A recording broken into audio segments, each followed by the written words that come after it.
ఈరోజు మనం ఒక పురాతనమైన అత్యంత రహస్యమైన మరియు ప్రపంచంలోనే అత్యంత ధనిక దేవాలయం గురించి తెలుసుకుందాం. కేరళ రాజధాని తిరువనంతపురంలో ఉన్న శ్రీ అనంత పద్మనాభ స్వామి దేవాలయం. ఈ దేవాలయం కేవలం దాని అద్భుత నిర్మాణ శైలి, ఆధ్యాత్మికతతోనే కాదు, ఆ టెంపుల్లో దాగి ఉన్న అపారమైన సంపద, ముఖ్యంగా ఇప్పటికీ తెరవని 6వ గది రహస్యం వల్ల ప్రపంచవ్యాప్తంగా ప్రసిద్ధి చెందింది. మరి ఆ 6వ గదిలో ఏముంది, దానిని ఎందుకు తెరవట్లేదు, దాని వెనుక ఉన్న కథ ఏంటి, ఈ అన్ని ప్రశ్నలకు కూడా సమాధానాలు ఈ వీడియోలో తెలుసుకుందాం. దానికంటే ముందు మీరు మన ఛానల్ని సబ్స్క్రైబ్ చేసుకోండి, అలాగే ఆ బెల్ గంటని టప్ అని కొట్టేయండి. డన్. శ్రీ అనంత పద్మనాభ స్వామి దేవాలయం భారతదేశంలోని 108 దివ్యక్షేత్రాలు ఒకటి. అంటే విష్ణుమూర్తికి అత్యంత పవిత్రమైన ఆలయాల్లో ఇది ఒకటి. ఈ దేవాలయం కేవలం ద్రావిడ నిర్మాణ శైలితోనే కాదు, కేరళ స్థానిక శైలిలో కూడా నిర్మించబడింది. ఇక్కడ స్వామివారు అనంత శయనంలో అంటే ఆదిశేషునిపై పవలించుంటారు. ఈ విగ్రహం 18 అడుగుల పొడుగు ఉంటుంది. దీన్ని ఒకేసారి చూడటం కష్టం.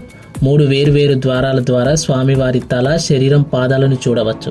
ఈ దేవాలయం చరిత్ర 8వ శతాబ్దం నాటిది. అయితే ఈ ఆలయం పురాణాల ప్రకారం ఇంకా పురాతనమైనదే.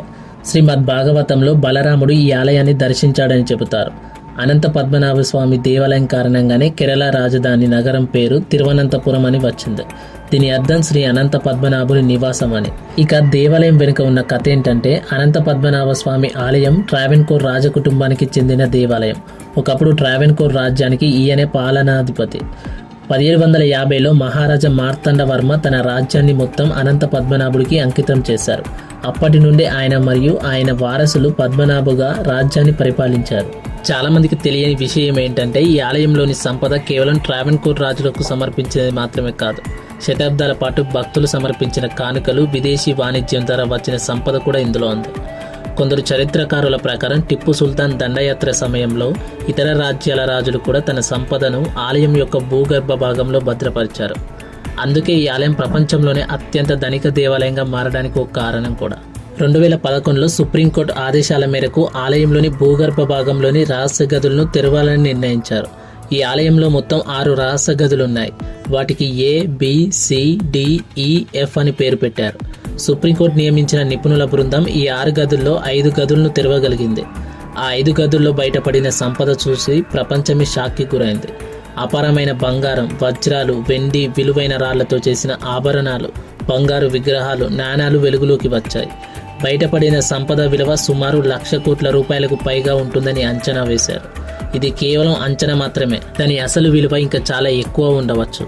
దాదాపు 18 అడుగుల పొడుగున్న బంగారు గొలుసు, 36 కిలోల బంగారు తెర, బంగారు శంఖాలు, బంగారు కొబ్బరికాయలు, ఇలా ఎన్నో విచిత్రమైన అమూల్యమైన వస్తువులు బయటపడ్డాయి.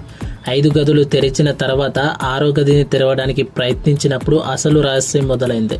ఈ 6వ గదికి ఎలాంటి తాళం గాని, గడియ గాని లేదు. దానిపై 2 పెద్ద పాముల బొమ్మలు చెక్కబడి ఉన్నాయి. ఈ గదిని నాగబంధం లేదా నాగపాశం అనే మంత్రశక్తితో మూసివేశారని నమ్ముతారు.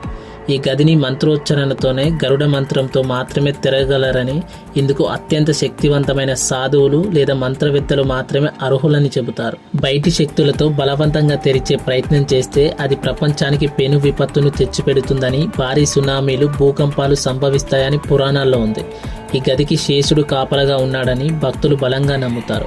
అందుకే ఎన్ని ప్రయత్నాలు చేసినా ఆ గది తలుపు తెరుచుకోలేదు.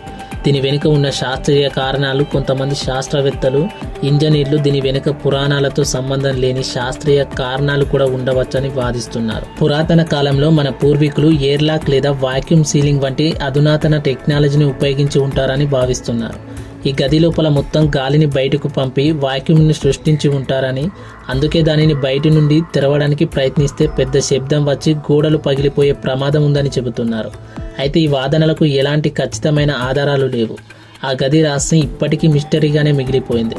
ప్రస్తుతం పరిస్థితి 6వ గది తెరవకుండా సుప్రీంకోర్టు ఆదేశాలు జారీ చేసింది. ప్రస్తుతం ఆలయం ట్రావెన్కోర్ రాజకుటుంబం ఆధ్వర్యంలో సుప్రీంకోర్టు పర్యవేక్షణలో నడుస్తుంది. 6వ గదిలో ఎంత సంపద ఉందో ఎవరికీ తెలియదు. అది 1,00,000 కోట్లు లేదా అంతకంటే ఎన్నో రెట్లు ఎక్కువగా ఉండవచ్చు. ఆ గది రహస్యం ఎప్పటికి వీడుతుందో, అది మానవాళికి మంచి చేస్తుందో లేదా కాలమే చెప్పాలి. పురాణాలను నమ్మిన, శాస్త్రీయ కారణాలను నమ్మిన అనంత పద్మనాభ స్వామి దేవాలయం ఒక అద్భుతం. మానవుని మేధస్సు, భక్తి మరియు శక్తి కలయికగా ఈ దేవాలయం నిలిచిపోయింది. దీని గురించి మీ అభిప్రాయాలు ఏంటి? 6వ గదిని తెరవాలని మీరు భావిస్తున్నారా? మీ అభిప్రాయాలను కామెంట్స్లో తెలియజేయండి. ఈ వీడియో మీకు నచ్చినట్లయితే లైక్ చేసి, షేర్ చేసి మన ఛానల్ని సబ్స్క్రైబ్ చేసుకోండి. మరో ఆసక్తికరమైన వీడియోతో మళ్ళీ కలుద్దాం.